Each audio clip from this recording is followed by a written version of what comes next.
आंखों में आईएएस बनने का ख्वाब लेके जो कोचिंग सेंटर में पढ़ाई करने गए थे, उन छात्रों को लापरवाह सरकार और अफसरों का सिस्टम ले गया। ये जो स्टूडेंट्स की लाइफ के साथ जो खेल रहे हैं, in all the sense, mentally, physically, financially, कौन रिस्पॉन्सिबिलिटी लेगा? शनिवार को राव आईएएस कोचिंग में हुआ हादसा कोई दूध भात का खेल नहीं। एक नहीं, दो नहीं, तीन घर उजड़े हैं।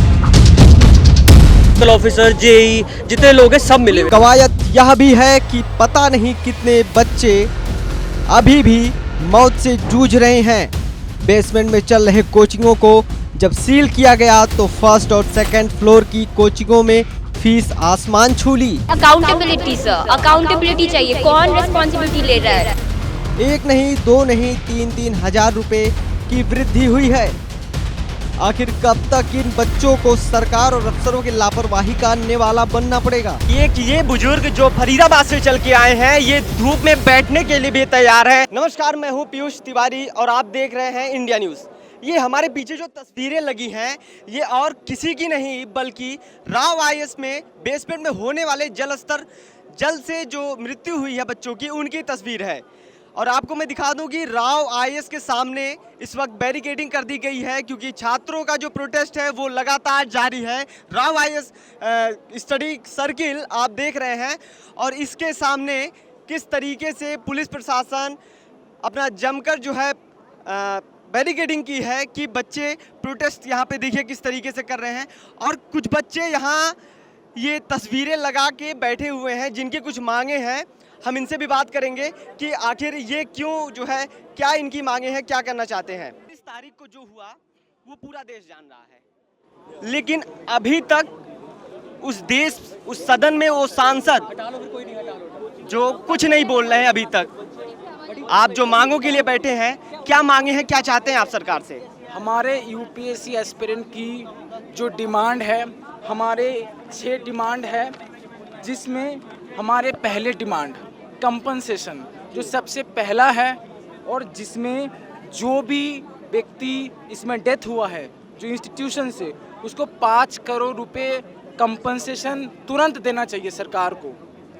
हमारे दूसरा डिमांड, जो भी व्यक्ति इसमें दोषी पाया जाएगा उसके खिलाफ जितना भी एफआईआर होगा, लीगल जितना भी इंफॉर्मेशन है वो पब्लिक डोमेन में रखा जाइए। कौन से सेक्शन के तहत उसमें केस है हम सबको बताना चाहिए।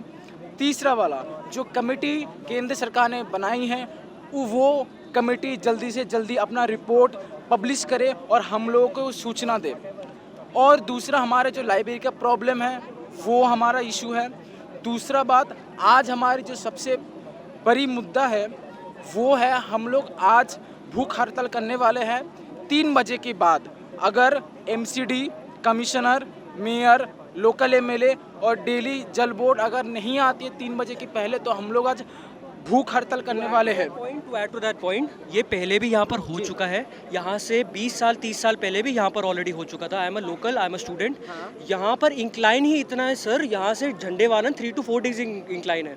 यहाँ से राजेंद्र प्लेस 4 डिग्रीज इंक्लाइन है। जितना पानी है, this is a low ground. जितना पानी अगर वहाँ पर नहीं जाता सीवरेज में, इट कम्स हेयर। और इसके नीचे सीवर है which is choked. MCD, PWD, BACS, Delhi Jal board, जितने भी सारे मेजर लोग हैं यहाँ पर, सारे के सारे they should be present here. वहाँ अब तक हमको बयानबाजी दी जा रही है कि 10 लाख कॉम्पनसेशन देंगे फ्रॉम द कोचिंग की खुद की रिस्पॉन्सिबिलिटी क्या है sir? All the people who are in the coaching, उन लोगों को कैसे कॉम्पनसेट करेगी ये? इन लोगों को जैसे कोचिंग में नहीं जाना, will they B returning the fees? ऐसा होएगा? राव आईएएस के जितने मालिक है वो तो अंदर चले गए, उसके बाद कौन? अब उसके बाद कोई उनकी क्रेडिबिलिटी है? बात रही पीडब्ल्यूडी की, पीडब्ल्यूडी यहाँ पर काम करवाती है। MCD is suppose to take care of that work. Fire NOC कैसे इशू कर दिया इनको? ये पढ़े लिखे बच्चे, इनको आप चूतिया नहीं बना सकते। प्रिवेंशन कल एमसीडी के वो एक ऑफिसर बोल रहे थे कि यहाँ पे जो ड्रेन था उसको ब्लॉक कर दिया गया है इस बिल्डिंग की वजह से। और जब पूछा गया कि क्यों आप लोगों ने पहले क्यों नहीं तोड़ा, तो बोल रहे थे कि अलाउ नहीं करते ये लोग। तो ये लोग अलाउ नहीं करते। पीडब्ल्यूडी, एमसीडी, जितने भी लोग हैं ना यहाँ पर, सिविक बॉडीज हैं, they are the ones who should take the fall. अगर बैक साइड पे देखोगे ड्रेन के ऊपर कैसे उन्होंने एलिवेशन बना दी, how is it possible? Coaching को एनओसी कैसे दी इन्होंने? कोचिंग का 1 साल का एग्रीमेंट होता है कि 1 साल बाद रिन्यू होता है लाइसेंस। सीसीटीवी, फायर एनओसी, इनका दिल्ली पुलिस क्लियरेंस सर्टिफिकेट, इनका fire hydrant should be working, 15 metre से ऊपर हाइट नहीं होनी चाहिए, बेसमेंट के अंदर अलाउड नहीं है कमर्शियल एक्टिविटी करना, पानी कमर्शियल इनका 60% वाटर जो ड्रेनेज के अंदर जाता है। ड्रेन यहाँ पर एक दिखा दो मेरे को, अगर अभी एट स्पॉट अगर बारिश आ गई। ये भी है कि दूसरी चीज़ इनको रॉ आइस का जो है सिर्फ फर्स्ट फ्लोर, अगर बेसमेंट भी अगर करना है तो उनको एक ही फ्लोर के अलाउ किया गया था, लेकिन जो इनकी जो लाइब्रेरी है वो शायद सेकंड बेसमेंट में है। वो कैसे बेसमेंट्स डीडीए ने नक्शा कैसे पास करा? एमसीडी ने बनने कैसे दिया? 2 बेसमेंट एमसीडी ने नक्शा कैसे, डीडीए ने नक्शा कैसे पास करा? एमसीडी ने अलाउ कैसे करा? 15 मीटर से हाइट है क्या इसकी? इसकी पुलिस क्लियरेंस सर्टिफिकेट है, यहाँ का इसकी फिटनेस सर्टिफिकेट है, इसके फायर हाइड्रेंट्स वर्क करते हैं। कोई कोचिंग नहीं है यहाँ पर जो फायर इमरजेंसी ड्रिल करा दे, अगर यहाँ पर इमरजेंसी हो जाए। कोई कोचिंग वाले को बता नहीं गया इमरजेंसी में करना क्या है। बच्चों को ये भी नहीं पता यहाँ पर जो नए आते हैं कि फायर हाइड्रेंट कितने टाइप के होते हैं, 2 टाइप ऑफ एक्सटिंग्विशर क्या होते हैं, इलेक्ट्रिसिटी शॉर्ट पे क्या यूज़ करते हैं और नॉर्मल शॉर्ट पे क्या यूज़ करते हैं। फायर बुझाने के लिए बहुत मेजर लैप्सेस हैं, बहुत मेजर कंपनीज और बहुत मेजर लोग यहाँ इसमें शामिल हैं। उन सबको यहाँ पर आना चाहिए, जवाबदेही देनी चाहिए। सबको अरेस्ट करने से कुछ नहीं होगा। सर्कल ऑफिसर, जेई, जितने लोग हैं सब मिले हुए हैं। अकाउंटेबिलिटी सर, अकाउंटेबिलिटी चाहिए। कौन रिस्पॉन्सिबिलिटी ले रहा है? ये जो स्टूडेंट्स के लाइफ के साथ जो खेल रहे हैं, in all the sense, mentally, physically, financially, कौन रिस्पॉन्सिबिलिटी लेगा? वी वांट अकाउंटेबिलिटी, और अकाउंटेबिलिटी लेने के लिए कोई आता ही नहीं है। पीजी चल रहे सर, 15 मीटर से ऊपर हाइट है, they have install पोर्टा cabins on the 5th floor. यहीं पर आपको 25-30 दिखा दूंगा बिल्डिंग जिसकी बिल्डिंग हाइट 15 मीटर से ज़्यादा है, इंक्लूडिंग बैक साइड। ये वाली जो बैक साइड पे बिल्डिंग है, दिस इज ऑल्सो 15 मीटर से ऊपर है। इन सब का एनओसी कैसे इशू हो रहा है? कैसे इशू हो रहा है? क्यों इशू हो रहा है? ठीक है, दिल्ली आए थे पढ़ने बच्चे, लेकिन सरकार और अफसरों के नेक्सस ने लीन लिया। वो 3 बच्चे जिनकी मौत हुई राव आईएएस के बेसमेंट में लाइब्रेरी में पढ़ने गए थे। क्या हुआ कि जो डोर है वो फिंगरप्रिंट से खुलता था और वो डोर जो है लॉक हो गया। इस वजह से वो बच्चे उसी में डूब के मर गए। लेकिन अब उन्हीं सारे बच्चों के लिए जो ये प्रोटेस्ट कर रहे हैं, आप देख सकते हैं कि बहुत ही भारी संख्या में बच्चे हैं जो प्रोटेस्ट कर रहे हैं इस वक्त, और भी लोग हैं। कई टीचर वगैरह आए यहाँ पे, बात किए हैं बच्चों से। आप तस्वीरें देख रहे हैं जिस हिसाब से कि बच्चे किस तरीके से यहाँ प्रोटेस्ट कर रहे हैं। लेकिन बच्चों का ये गुस्सा वास्तव में होना चाहिए, क्योंकि सरकार, सदन सब शांत बैठी है, एक दूसरे के ऊपर पास वाला गेम खेल रहे हैं। आपकी 15 साल की सरकार थी, आपने क्या किया? आपकी 5 साल की सरकार है, आपने क्या किया? एमसीडी, कमिश्नर, अफसर, कौन है आखिर जिम्मेदार? इन बच्चों का जो खत्म हो गए, जो मर चुके हैं, जो नहीं है, उसका जिम्मेदार कौन है? क्या ये राव आईएएस है, एमसीडी है, या अफसर है, या सदन की दीवारें शांत हो गई हैं, या सांसदों के दांत खत्म हो गए हैं? मैं पूछता हूं, ये सारे बच्चे जो यहाँ खड़े हुए हैं, ये आखिर जो दिल्ली आईएएस बनने आते हैं और जो आईएएस बन के चले जाते हैं, वो आईएएस कहाँ है? क्या वो ये गली नहीं देखे, या कोचिंग नहीं देखे, या जो ऑनर प्रताड़ित कर रहे हैं, जो बिल्कुल आपकी पॉइंट में मैं कवर करूंगा, जो ऑनर हैं, जो एक कमरा देने के लिए ब्रोकर से सिस्टम सेट करके रखते हैं। सिस्टम ब्रोकर सेट करने, 1 महीने का अगर कोई बच्चा किराया लेने जा रहा है तो 1 महीने का ब्रोकर देगा, और उनको कमरा क्या मिलता है? 1.5 महीने का। और उनको कमरा क्या मिलता है? बेसमेंट मिलता है, छत मिलती है। अगर आपके यहाँ 45 डिग्री गर्मी हो रही है तो उस टीने से गर्मी बढ़कर 50 डिग्री वो बच्चा झेलता है, लेकिन तब भी वो पढ़ता है। और इस जैसे कोचिंग में 2-2 लाख रुपए फीस देकर, 3 लाख रुपए फीस देकर वो पढ़ता है, और उसका रिजल्ट क्या होता है? तस्वीर आपके सामने है, आप देखिए, मौत होती है खाली बेसमेंट में। इसके लिए मैं आपको कुछ पॉइंट्स बताना चाहूँगा कि ये सॉल्यूशन क्या है। यहाँ पे हम सब लोग जस्टिस मांग रहे हैं और 3 दिन से इस बात को चिल्ला रहे हैं, किसी भी चैनल पे नहीं देखा गया हमारे पॉइंट्स को, जैसे कि इंग्लैंड जैसा रेंट और सोमालिया जैसा हमें फैसिलिटीज़। ये हमारा पॉइंट्स है, हम लोग 3 दिन से इस पॉइंट को दे रहे हैं। सारे न्यूज़ चैनल पे ये थंबनेल है, लेकिन हमें ये पॉइंट्स किसी ने इस चीज़ को जाहिर नहीं किया। पॉइंट्स ये है कि हमारा ये प्राइवेट लाइब्रेरीज या कोचिंग संस्थानों में जाने का क्यों रीज़न हो रहा है।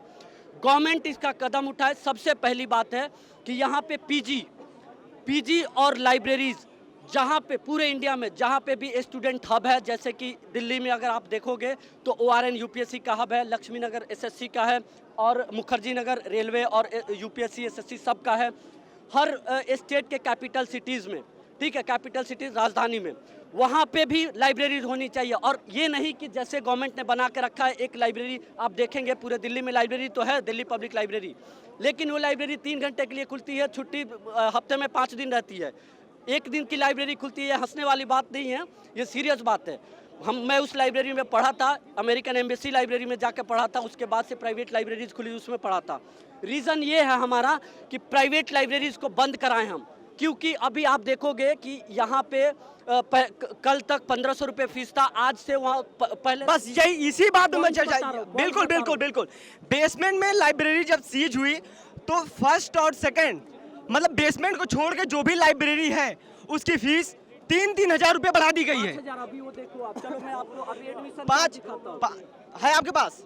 एडमिशन चार्ज ये देखो, ठीक है। सर सीट नहीं मिल रही, सीट नहीं मिल रही है बच्चों को और मेंस का एग्जाम आने वाला है। वही चीज बता रहा हूँ आपको। जिन लाइब्रेरियों में कभी बच्चे नहीं जाते, सॉल्यूशन मैं बता रहा हूँ। सॉल्यूशन ये है कि गवर्नमेंट, चाहे स्टेट गवर्नमेंट हो या सेंट्रल गवर्नमेंट हो, ये लोग एक ही चीज करे कि ला के यहाँ पे लाइब्रेरी, बहुत सारी लाइब्रेरी बनाए, क्योंकि गवर्नमेंट 40,000 करोड़ रुपए बजट में बिल पास किया है। और उस 40,000 करोड़ में हमारे लिए, मतलब कि एस्पिरेंट यूपीएससी, रेलवे, एसएससी, इन सब लोगों के लिए एक भी लाइब्रेरी या एक भी पीजी नहीं है। वो किसके लिए बन रहा है? तो हमारे लिए भी, स्पेशली जो एस्पिरेंट हैं उनके लिए पीजी और लाइब्रेरीज बनाए जाए, और 1-2 से काम नहीं चलेगा। स्टूडेंट की क्वांटिटी देखी जाए, जैसे अगर आप ओआरएन में देखेंगे अभी इन जैसे राक्षस लाइब्रेरियों का क्या किया जाए। मैं कह रहा हूँ अगर राव आईएएस में 3 बच्चों की मौत हुई, 3 बच्चों की ही हुई, ज्यादा हुई है। यही तो आप लोगों की दिक्कत है कि आप लोग नहीं बता रहे। यहाँ फोटो कितने लगे हैं? ये यहाँ तो 5 फोटो लगे हैं। 5 नहीं 7 लगे हैं फोटो। एक बार फिर से कैमरामैन से अनुरोध दिखाएंगे। दिखाया जा रहा है, ये दिक्कत ये है कि ये कम दिखाया जा रहा है। क्यों कम दिखाया जा रहा है? कम दिखाया जा रहा है, ये आपसे बेहतर कौन जानता है यार, आप ही लोग। तो आप बताइए ना। ये कम इसलिए दिखाया जा रहा है कि बलवा ना हो जाए, लोग एक साथ इकट्ठे होके वायलेंट ना हो जाए, इसलिए गवर्नमेंट की ये पॉलिसीज होती है या फिर किसी भी संस्था की ये पॉलिसी होती है कि जो भी मर्डरर्स हो उनके लिए छुपा के दिखाया जाए। हम लोगों का कोई सुनने वाला नहीं है, आप लोग भी अब सुनने वाले तो हैं नहीं, अब पता नहीं काहे नहीं सुन नहीं रहे हम। आप सुन रहे हैं, लेकिन मैं 3 दिन से ऐसे ही चिल्ला रहा हूँ, कोई न्यूज़ चैनल जाके अभी तक दिखाया नहीं है इस पॉइंट्स को। मैं पॉइंट्स चिल्ला के हम लोग थक गए हैं। यहाँ पे स्टूडेंट्स जिनका जो जस्टिस का मुद्दा है, उस मुद्दे को नहीं सिर्फ हम जस्टिस कर रहे हैं। What is justice? Justice is nothing. Justice वही है जो हमारा पॉइंट्स है, उसी को जस्टिस मिलना चाहिए, और हमारे पॉइंट्स को ही जस्टिस नहीं मिल रहा है। यहाँ पे आप देख रहे होंगे मेंस अगर बच्चे दे रहे हैं और बैठे हैं यहाँ पे अपनी ज़िंदगी को दाव पे लगा के, तो ये कौन देखेगा? ये हमारी रिस्पॉन्सिबिलिटी है, न कि इन लोगों की। आप कौन है?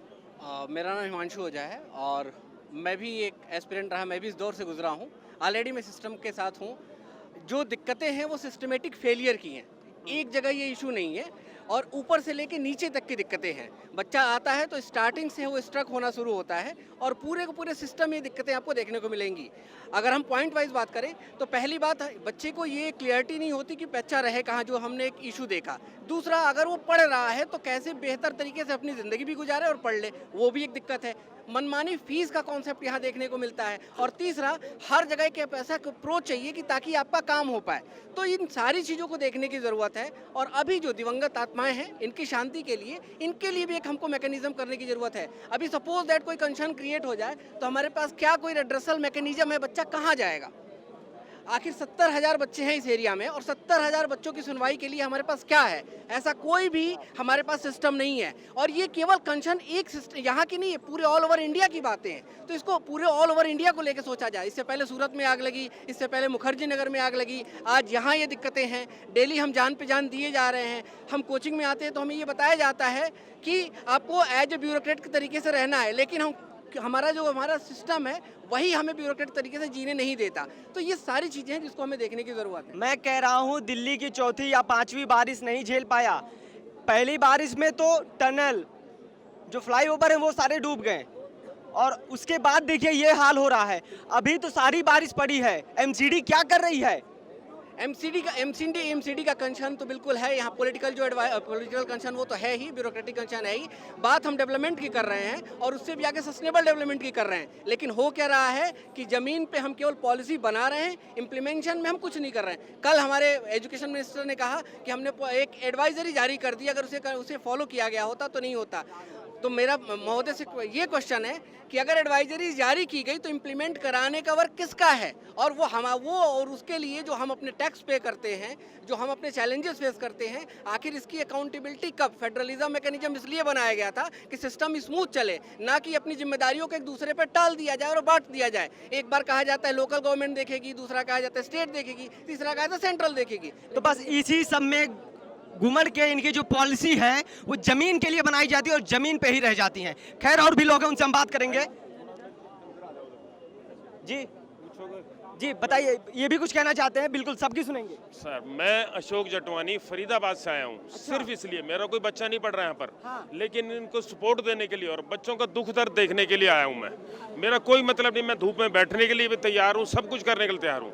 इन्होंने एक ये बुजुर्ग जो फरीदाबाद से चल के आए हैं, ये धूप में बैठने के लिए भी तैयार हैं, बच्चों का दुख दर्द देखने आए हैं। कोई नहीं पढ़ता, कोई मतलब नहीं है। ये भी अगर वो अधिकारी की तरह होते हैं तो एसी में सोते बैठते। और वो टीचर अवध ओझा हो गए, चाहे खान सर हो गए, या और भी टीचर जो सोशल मीडिया पे तमाम तरीके से मोटिवेट करते हैं, क्यों नहीं मोटिवेट करते आके? क्यों नहीं बच्चों का उत्साह बढ़ाते? मैं पूछ रहा हूँ। इन्हीं बच्चों में से शासक निकलने हैं कल के, एडमिनिस्ट्रेटर इन बच्चों में से निकलने हैं। इन बच्चों को डुबो के मारा जाता है, कहीं जला के मारा जाता है। ये कैसा शासन है? ये नौकरशाही की भेंट चढ़ रहे हैं बेचारे, लाल फीता शाही। वो बीजेपी वाले आपको कहेंगे, आप वाले उसको कहेंगे, वो उसको कहेंगे। क्या कर रहे हैं ये बताओ? लेकिन आप इनका दर्द देखिए बच्चों का। आपकी बात सही है, यही बच्चे कल को एडमिनिस्ट्रेशन करते हैं, आईएएस बनते हैं, आईपीएस बनते हैं, आईपीएस बनते हैं। लेकिन मैं पूछ रहा हूँ इसी कोचिंग से या और भी कोचिंग से, कितने बच्चे आईएएस, आईपीएस, आईएएस बने हैं और कितने यहाँ दिख रहे हैं? क्या वो इस जिंदगी से नहीं गुजरे हैं? क्या वो इस गली में नहीं पढ़े हैं? क्या वो बेसमेंट की लाइब्रेरी में नहीं पढ़े हैं? कितने यहाँ दिख रहे हैं? सब शांत हो जाते हैं। लेकिन पिस्ता कौन है? उनके घर वाले, उनके परिवार वाले, जिनकी उम्मीदें खत्म हो गई, जिनके सपने उजड़ गए। खैर जारी रहेगा हमारा मुहिम करोल बाग से। एक मिनट, माँ बाप ने कैसे कैसे बच्चों को पढ़ाया होता है। 2 लाख, 2.5 लाख, 3 लाख रुपए देते हैं। मैंने भी अपने बच्चों को पढ़ाया है, मैंने भी MBA करवाई है, हम भी पैसे देते हैं। चलो कोई समर्थ होते हैं, कुछ असमर्थ होते हैं, कोई किसान है, कोई मजदूर है, कोई नौकरी वाला, वो कैसे कैसे बच्चों को 2-2, 2.5 लाख देख ले भेजते हैं यहाँ पर। और इस काम के लिए, इस काम के लिए एक बार ये क्या चीज है? अभी अंकल जी ने बहुत बढ़िया बात बोली। यहाँ बच्चा हर तबके का आ रहा है, किसान का बच्चा, उससे ऊपर के तबके का बच्चा, उससे भी नीचे का तबका। और ये दर्द जो है आप ये नोटिस करो, श्रेया यादव जो बहुत मिडिल क्लास फैमिली से आती थी, है ना, क्या ये दुख, ये मौत, ओवर प्राइज्ड इन्फ्लेटेड बिल्स जो अनऑथराइज्ड हैं, वो पे करते करते मरी है वो बच्ची। और ये दर्द, और ये, क्योंकि मैं बता रहा हूँ, श्रेया यादव अम्बेडकर नगर की थी और मैं भी वहीं का हूँ। आपको बता रहा हूँ, श्रेया यादव की जो पिताजी हैं वो दूध बेचकर पढ़ाते थे। यादव जी दूध बेचकर पढ़ाते हैं, बच्चा उनका भाई बीजेएमसी कर रहा है। ये सारी जो मनमानी है ये कोचिंग वालों की, ये लगातार इनका यही काम है और इसी तरीके का ये जो रिजल्ट है वो देखने को मिल रहा है। खैर प्रशासन से यही हमारा विनती है कि इस पर कड़ी से कड़ी कार्यवाही करें। जारी रहेगा हमारा ये लगातार मुहिम करोल बाग से। मैं हूँ पीयूष तिवारी, धन्यवाद।